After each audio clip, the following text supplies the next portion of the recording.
Hello everyone! Continuing my volume study, this week I'll be focusing on carving and fusing them. The first exercise I thought of doing was cutting pieces of volumes and see what I was left with.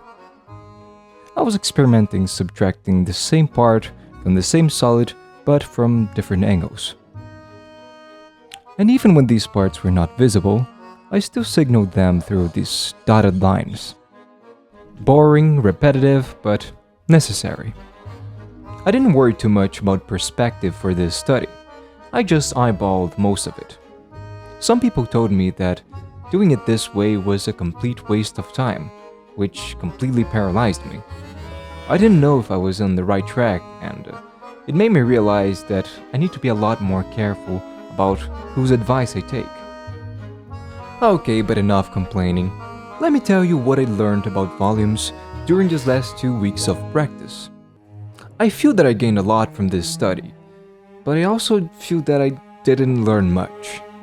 Let me elaborate. I had already studied most of these forms, but I had a really hard time trying to draw them. In a sense, I think I never stopped seeing them as flat. Not intuitively, but the more I drew them and tested around what I could do with them, the sharper my intuition of them as volumes in space became.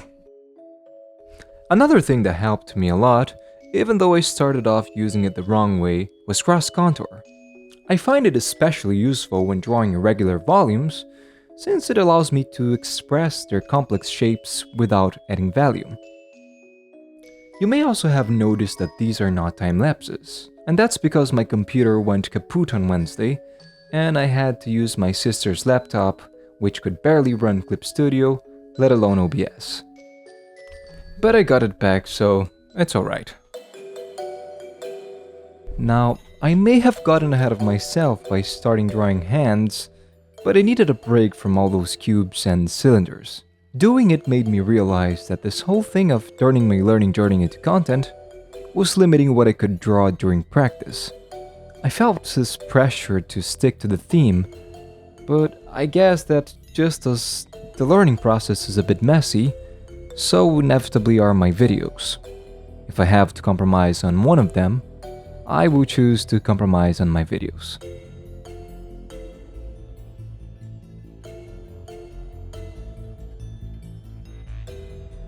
Back to my practice. I sketched a few of these pipes using 2 and 3 vanishing points. I didn't focus much on my accuracy on them because I thought that would be a distraction now. I will do a study of perspective in the near future, so I guess I can practice my volumes with greater accuracy then. To finish this week's study of volumes, not that I have mastered them or anything, I did some drawings of fruits and animals. Looking back, I think I should have tried to draw them from different angles instead of just copying them as they were. But what is done is done. Now, I want to make a special inclusion today. A few days ago, my friend suggested we each created an original character from a post-apocalyptic world. We had 30 minutes and could not use references. I was a bit nervous about it because I haven't drawn without references in ages. But to my surprise, I really ended up liking the final result. You might be wondering why he's in his underwear and what's up with his feet.